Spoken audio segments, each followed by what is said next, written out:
About 5 years ago, I lived downtown in a major city in the United States. I've always been a night person. When my roommate went to sleep, my night was just getting started. To pass the time, I went for long walks. No music, no destination, just the quiet city in my thoughts.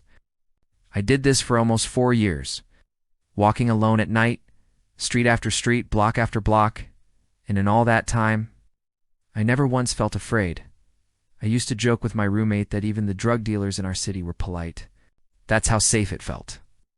But that feeling disappeared in just a few minutes. On one single night, it was a Wednesday, somewhere between 1 and 2 in the morning. I was walking near a park that was regularly patrolled by police, far from my apartment, but familiar. The night was unusually quiet. Barely any cars, almost no people. The park was completely empty. I turned down a short side street to loop back toward home. That's when I saw him. At the far end of the street, on my side of the sidewalk, there was a man, and he was dancing. Not normal dancing. It looked like a waltz. But every few steps, he took an odd forward stride. Like he wasn't dancing for fun, he was dancing to move. Toward me. At first I assumed he was drunk, so I stepped closer to the road, giving him most of the sidewalk, just letting him pass. But as he got closer, I noticed something strange. He was moving gracefully. He was very tall, very thin. He wore an old suit that didn't fit quite right. And the closer he came, the clearer I could see his face. His eyes were wide open, wild.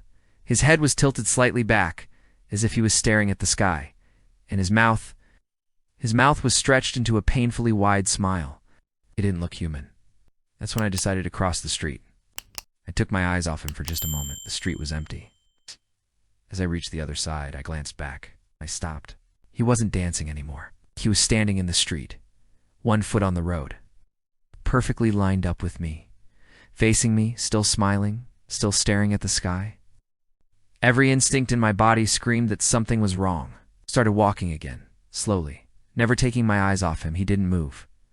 When I'd put about half a block between us, I looked away for just a second. The sidewalk ahead was empty. When I looked back again, he was gone. For a moment I felt relief.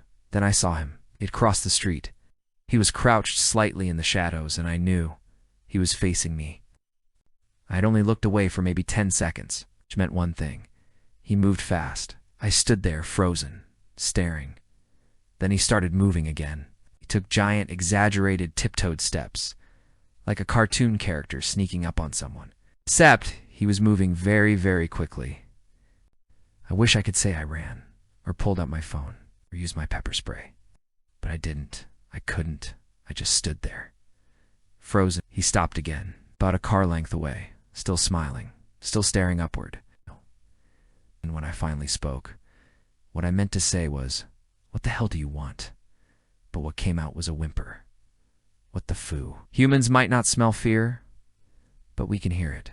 I heard it in my own voice. He didn't react. He didn't blink. He just stood there, smiling. Then, very slowly, he turned around and began dance-walking away, just like that. I didn't move. I didn't blink. I watched him until he was almost out of sight. That's when I realized. He wasn't moving away anymore. He wasn't dancing. He was running. Toward me I ran. I ran until I reached a better lit road. With cars, with noise. When I looked back, he was gone. The rest of the way home, I kept checking behind me, expecting to see that smile. But he never came back. I lived in that city for 6 more months. I never went on another night walk. There was something about his face. He didn't look drunk. He didn't look high. He looked completely, utterly insane. And that is the most terrifying thing you can see in another human being. If this story chilled you, subscribe for more real-life horror stories. New videos every week. And remember, some smiles aren't friendly.